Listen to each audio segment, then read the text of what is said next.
So today we're going to talk about physical and chemical changes. And we know from our experiences that changes in matter happen all the time, as the example shown here where ice melts into water, iron rusts, or we burn gasoline.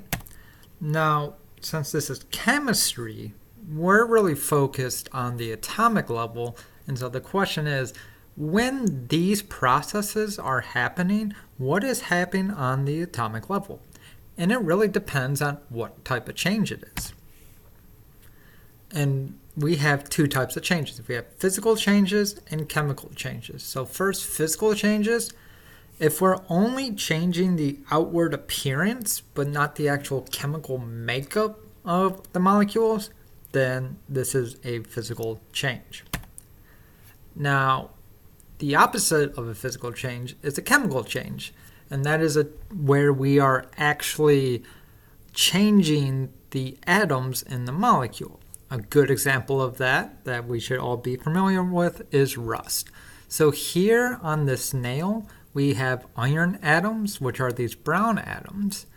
And what happens when we form rust is that we're forming a new compound called iron oxide. That is, oxygen atoms are binding to these iron atoms to make a new compound.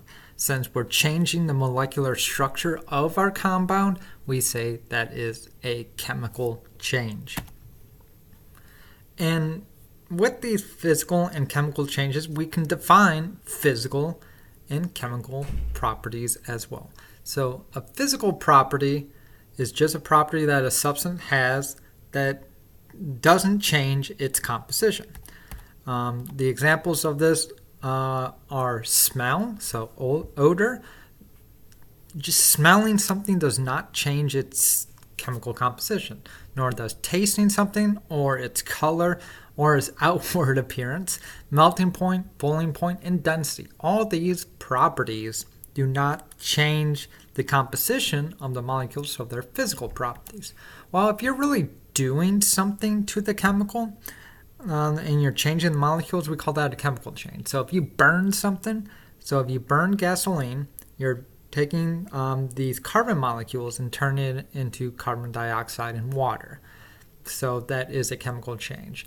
Corrosiveness, acidity, and toxicity are all chemical changes. Now, here's a little question for you. And again, please pause the video while you think it over and then press play for the answer.